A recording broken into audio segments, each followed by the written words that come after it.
At that time, after Jesus had dismissed the crowds, he went into the house. His disciples came to him and said, "Explain to us the parable of the weeds in the field."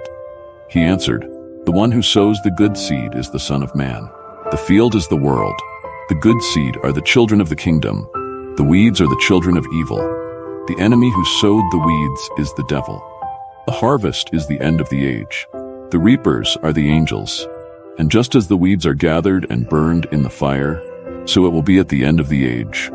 The Son of Man will send out his angels, and they will gather out of his kingdom everything that causes sin and all who do evil, and they will throw them into the fire. There will be weeping and gnashing of teeth. Then the righteous will shine like the sun in the kingdom of their Father. He who has ears to hear, let him hear."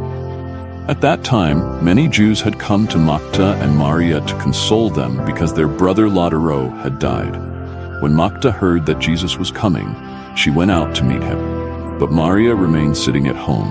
Martha said to Jesus, "Lord, if you had been here, my brother would not have died. But even now I know that whatever you ask of God, God will give you." Jesus said to her, "Your brother will rise again." Martha said to him, "I know that he will rise again in the resurrection on the last day." Jesus said to her, "I am the resurrection and the life. Whoever believes in me, though he die, yet shall he live. Whoever lives and believes in me shall never die. Do you believe this?" Martha said to him, "Yes, Lord. I believe that you are the Christ, the Son of God, the one who is to come into the world." At that time, Jesus told the crowds this parable. "The kingdom of heaven is like treasure hidden in a field. When a man found it, he hid it again, and then in his joy went and sold all that he had and bought that field." Kingdom of heaven is like a merchant looking for fine pearls. When he found one pearl of great price, he went and sold all that he had and bought it. At that time, Jesus left the region of Tyre and went by way of Sidon to the Sea of Galilee, into the region of the Decapolis. Some people brought to Jesus a deaf man who had an impediment in his speech and begged him to lay his hand on him. He took him aside from the crowd, put his fingers into his ears, and spit and touched his tongue. Then looking up to heaven, he sighed and said to him, "Ephphatha," which means, "be opened." Immediately his ears were opened, and his tongue was released, and he spoke plainly.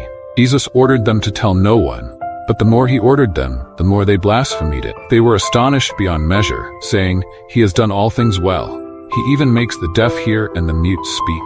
At that time, Jesus went out to the mountain to pray, and he spent the night in prayer to God.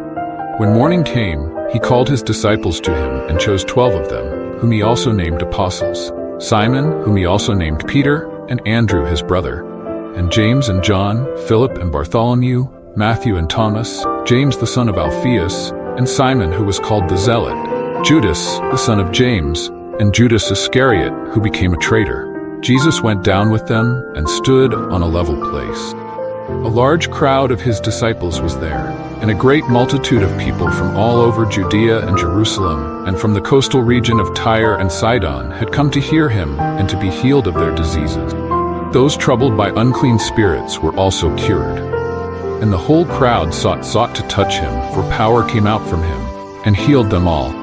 At that time, Jesus left the region of Tyre and went by way of Sidon to the Sea of Galilee, into the region of the Decapolis. Some people brought to Jesus a deaf man who had an impediment in his speech, and begged him to lay his hand on him. He took him aside from the crowd, put his fingers into his ears, and spit and touched his tongue.